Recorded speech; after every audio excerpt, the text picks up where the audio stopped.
welcome to my channel. If you're new, my name is Kaitlyn and this is Mommy in the Making.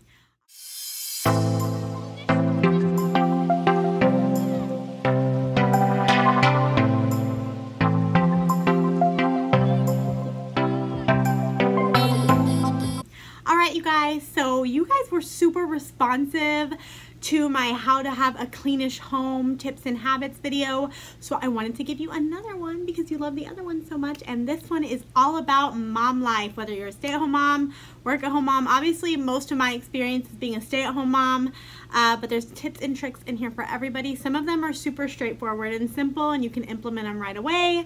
Some of them take a little bit more mulling over and some like heart and soul time. But either way, I hope these are super helpful to you, so let's get started. You're gonna hear my kids in the background. Today they are being wild and insane, and I'm just gonna film this anyway because that's mom life, you guys. So I figured since I'm speaking to a bunch of moms, your house probably sounds the same and you're not gonna care. Okay, you guys, so my first tip is gonna be super practical, something you could totally do right now or the next time you're getting groceries. But whenever I get groceries, whether I have them delivered or pick them up, as soon as I get home, I prep things. And I'm not talking about like meal prep, like don't shut this off because you're like, oh my God, Kaitlyn, like I'm not trying to meal prep. I'm not trying to say like you need to get containers and put chicken and rice in them. Like this is not that kind of video. Like that's what we're saying here. What I'm talking about is prepping snacks for your kiddos to make your life easier because that's what we're all about. Yes. Okay. So when I get my groceries, like say I get a box of goldfish, so instead of just like chucking the goldfish on the top of the fridge, I have started to get little snack baggies and go ahead while I've got everything out on the counter, and it's a giant mess anyway, separate them out into little serving sizes. So all the snacks get put into little baggies. I do it with goldfish or like whatever we have. If we've got like trail mix or anything like that, go ahead and put it in separate little baggies. It's not going to take that much time. And then my kids have a little area in my pantry and it's their snack area, and they know like, okay, these are the things that we can grab for a snack. That way if I'm doing something and they come up to me and they're hungry, or especially Aubrey, you know, can just get snacks herself, she can totally just go in there. Everything that she's allowed to have is on that shelf and she knows it, and it's already portioned out. I totally used to like just give her the box, but then either she would like eat them all in one sitting, or they would get dumped out on the floor, the box would get left open. So this prevents all of that, and it's awesome. And it's especially awesome if you've got kids in school, because when you're packing lunches you can just grab and go. So that is my first little tip for an easier mom life. And the next one is going to be a really simple one too, and I don't know if any other moms do this. I've heard a couple moms tell me they do this, but if you're not doing this, I just want to share it with you. I usually get my groceries delivered, which is definitely something you should do if you can, but I do like to go pick up my own produce sometimes, or just go to the store. And when I do, I always park my car right next to the shopping cart thing. Now my husband's gonna kill me for this because he tells me like, that's how you get dings in your car, but I'm like, hey, you know, if I'm keeping the kids alive, a couple dings, you know, priorities. But always park next to the cart thing, because I'm sure it has a technical professional name. It's cart thing. Okay, so parking next to the cart thingy really helps you out because one, you don't have that weird moment of, okay, am I gonna have to like sit this cart here and hope it doesn't roll into anyone's car? Or, you know, I feel bad when I do that, like just leave the cart places, because I've totally been someone who had to put carts away. So park right next to the cart thing. That way all you have to do is, you know, you can have one child standing there in the cart right next to the cart thing while you're putting stuff in your trunk and still have a hand on that child, and it's super easy. And then, you know, you don't have to walk across the parking lot or down a couple cars and either have to carry your kids back or leave them in the car and take the cart. So it's just easier all around to park right next to the cart thingy holder. Wow. If anyone knows what this is called, please comment down below. But it also is really awesome because when you're getting out of the car, I should have started with this, but when you're getting out of the car, you can put your kids right into a cart. So you don't have to walk up to the grocery store and like hope, you know, like tell them hold hands or watch out or whatever. They can go right into a cart and you can push them in and sit your purse in and all that. So definitely park next to the shopping cart holder thing. So my next tip is all about getting things ready the night before. Now I know a lot of moms are gonna, hold on, coffee break. Ta-da! Okay, so I know a lot of moms are gonna be like, yeah, I do this because you have kids in school, which is awesome. And I definitely think, obviously, that's a perfect time to do it. My kids are totally fighting back there. Oh, now they're laughing. Okay. So if you, even if you are a stay-at-home mom to very young littles, and they don't go anywhere yet, or you kind of just do play dates or whatever, help yourself out, lay out clothes for yourself. I like to even like fill up the coffee, and get the coffee ready the night before, and even like pick out a cute little mug and stick it in there just to like be cute to myself, because I like to treat myself. And that way that's already ready. If you do any devotionals or have any me time, which I totally think you should, go ahead and lay that out the night before. Some of my favorite things to do the night before that I've noticed really help me is, one, I go ahead and lay out clothes and shoes and socks and panties, like everything, bow ties, everything. I lay out everything on both the girls' dressers the night before, and I do this whether we're going somewhere or not, because it makes me feel a little bit more put together and less insane if my kids are like dressed every day. I really try to get myself semi-dressed, and by semi-dressed I mean like a shirt and like new leggings that I didn't sleep in every day too, but definitely my kids, so that helps me feel put together. So I lay out clothes the night before. It will help you get dressed every morning if you also lay out clothes the night before. Go ahead and set up your little coffee bar area, or wherever you get coffee or tea or whatever. Take your favorite mug out so you see it in the morning. Go ahead and set up for a productive day tomorrow. It takes a few minutes before you go to bed, and it is so helpful. Alright, you guys, this one is a favorite of mine, and it's something that we do all the time here in the Gamber household, and that is the restart rule. So I am a firm believer that you can restart your day at any time. I know that it can seem on some days like, oh my gosh, my kids are crazy today, like I've already yelled at them 40 times, they made several messes, like everything's a mess, and that can be super frustrating and hard. So I like to use the restart rule, and this is something that I've been just doing recently. So a couple things you can do to restart your day is have a tickle fest. Tickle the kiddos, chase them around, and that usually like restarts the day and gets it going in a different direction. Another thing you can do to restart your day is turn on some music and dance with your kids. That always can restart it. I find that that really hypes my kids up. They get excited, and then I'm also having fun, and I'm like, okay, our day is not ruined. You know, we're still gonna have a good day. So that's something you can do. I also think another thing you can do to restart your day is to take your kiddo aside and tell them what you love about them. Just one little thing that you love about them, specifically their personality or just who they are. That is a great restart thing. Anything like that that can help you kind of take a shift from, wow, this is a really hard day, to, okay, this can still be a happy, joyful day. And you guys, if you have to restart your day and have 12 dance parties, just go for it. You know, you're gonna burn some calories, and it's also just, it's really great. So I am a firm believer in the restart rule. There's several ideas on Pinterest on how you can shift your day into a better one when you're having one of those rough mom days. So definitely a believer in the restart rule. So these next two are things that I have found, like if I am at my wit's end and I really need my kids to leave me alone for a little bit, these are some things I can take out and will leave me be, because it's exciting and fun, and they're not expensive or anything or hard to do. So these next two things are that. So one of the biggest ones that I've noticed is getting a box of crayons and then putting them in a cardboard box. I know you're like, Kaitlyn, did you just tell me to put my kid in a box? I did. I did just tell you to put your kids in a box, Susan.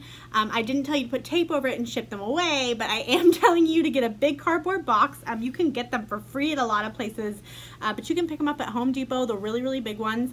And I actually have some sitting in my garage right now for these specific occasions. When I'm like at my wit's end, these are great for days when you're not feeling well, maybe. But you can take a couple crayons and stick them in a box and put your kiddos in a box. I have to put my girls in separate boxes now because they're insane and they'll try to kill each other, because, you know, they both need to use the specific red crayon at the same time or they'll die. But put them in a box and let them color all around themselves and on the bottom and on the tops and all around. This will buy you sometimes, if you throw stickers in there, like an hour, maybe. But for the most part, it will at least buy you 15 minutes to like finish dinner, or go eat a candy bar in the bathroom and hide or something. You know, it will buy you some time, and you know, the kids love it. It's super fun and it's super cheap and easy. So that is a big mom life hack that I've learned, and I do use it all the time. The last little thing that is super, first of all, hysterical and usually works pretty well, is to give your child a roll of painter's tape. I do this with Brinley because it keeps her really occupied, and also it can be really funny if she like tapes all over herself. But you can tell them, put it on the walls, put it wherever, because painter's tape comes off. It usually, I mean, if you get the good kind, doesn't like take, I've never had painter's tape like take paint off my walls or anything. They can stick it on the leather couches, they can stick it anywhere. I'm like, go wild, like go put that tape everywhere while I cook dinner. So painter's tape is another random, weird, awesome thing to give your child when you just need a minute. So if you're one of those moms who, you know, is anti-electronics or anything, this next one is not for you probably. But I am all about the tablet and the TV. However, I have learned how to use it to my advantage. So we used to kind of just have the TV on all day. I know, like, here come the mom shamers. I'm sorry. But we did used to kind of have the TV on like all day. The kids would be playing, but it was usually on like Paw Patrol in the background or something. Now I have learned to kind of recognize my witching hour, and by witching hour I mean like the hour of the day where I'm like, oh my god, I'm gonna lose it with these children. And that is actually not in the morning, which the girls do watch one show in the morning usually with breakfast, like a 30-minute show or something, but they're usually like over it before it's even over. But so my witching hour, and it's really important to identify yours because this is where you're going to want to use this. So mine particularly is 3 to 4 or 4 to 5. So those 2 hours are rough, okay? I'm at the end of my rope at the end of the day. I'm also trying to cook dinner, and Brinley's like super whiny because she's just, she's a very whiny baby, you guys. But Brinley's like attached to my uterus still, like it's crazy. It's like there's an invisible umbilical cord from me to Brinley. So like while I'm trying to cook dinner, she's like laying on me and grabbing me. So what I have done, especially with the tablets, is I don't let the girls have them until witching hour. So this has created, and I wish I could say I do this because I'm like, oh my god, I don't want my kids to have like too much TV time. This is not why I do this, you guys. I totally do this for a selfish reason, and that is if they don't have it all day, they will be quiet and go play with it. And they look forward to it. They know like, oh, this is the time that I get to do my tablet or watch my show. So I definitely use that time. I also use it when I need to film. Like right now, the girls haven't been able to watch TV or have their tablets all day, so I handed them both a tablet, and I am using electronics to my advantage. This doesn't really work if you let them have it all the time though, so I really do try, especially with the tablets, like they get like this hour. And that really helps me get stuff done. So use the electronics wisely. Use them to your advantage. Find your witching hour, whether, you know, whatever time that may be where you know is a rough time for your family. That's when to break the tablet out. That's when to break the TV out, and that can be their time. Now, if your kids get more excited about other things like maybe drawing or reading or something like that, first of all, good for you, that's awesome. My kids just really love their tablets, but that would be the time to break those things out too. This next one is completely random, but I was super excited about it when I found out, so I'm just gonna throw it in here. If you've got any fellow Lego mommies like me, you can totally wash your kids' Legos in a mesh bag in your washing machine. And I've done it and it works. So you just get one of like mesh laundry bags, you throw all the Legos in there, throw it in there with just a little soap or detergent, and you can totally just wash your kids' Legos all at once, and then you just kind of hang it out and shake it out to dry. I was like mind blown when I heard about this. Some of you may be like, Kaitlyn, duh.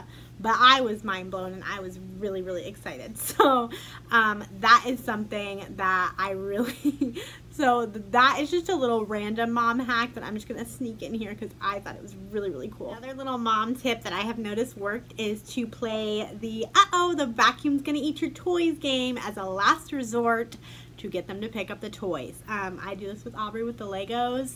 If she's like whiny or being gross about it, I'm like, okay, mommy's gonna vacuum. Like, everyone pick your toys up. Hurry, here comes the vacuum. Like, it's a fun game.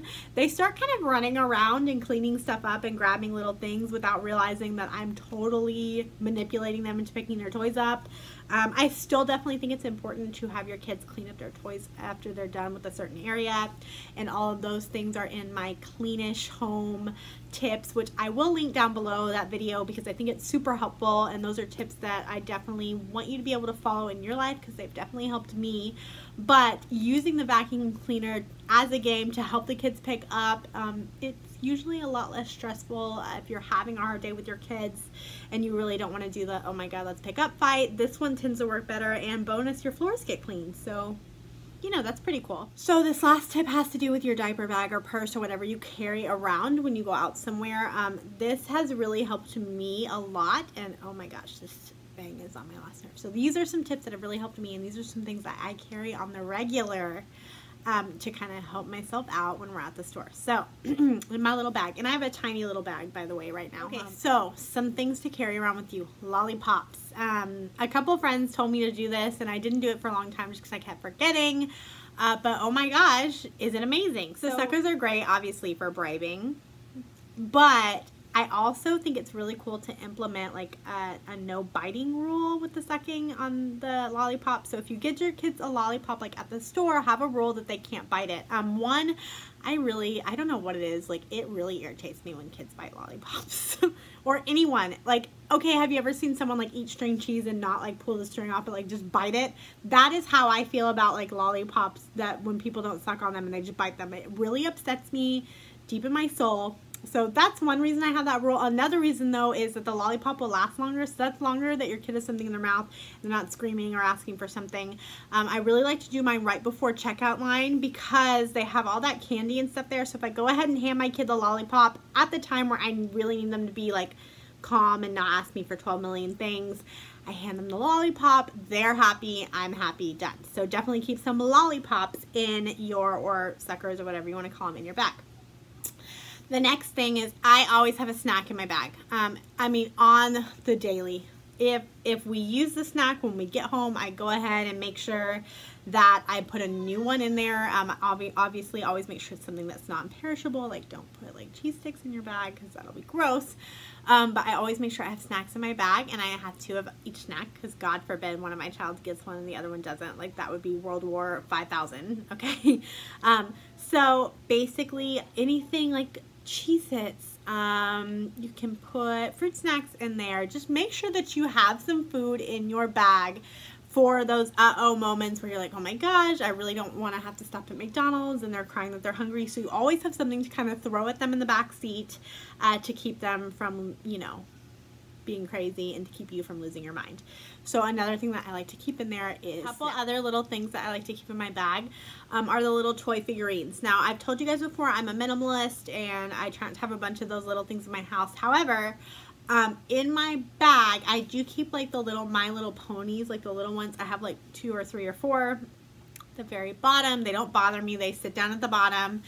But I really like them because the kids don't get to play with them unless we're out somewhere. So unless we're at the grocery store or the doctor's office or something, they don't get to play with those ponies. They don't come out any other time unless we are somewhere. So the girls really like them, and it's like it's a new toy, and that's what I give them at the doctor's office. Now, mind you, this doesn't always work. Like, sometimes my kids just want to be crazy, and that's how it's going to be, but it does help that they're toys that they don't get to see on the regular. So I keep those in my bag. That way I can whip them out, and it's like, oh, you haven't seen this in a while, and they're happy, I'm happy to them. All right, you guys, so I know this was like a random Mod Podge of tips, but I hope they were really helpful to you. If you have any awesome mom life tips, make sure to share them down below and help your fellow mamas out. As always, thank you guys so much for watching. I really enjoy doing these for you, and I hope you have an amazing day.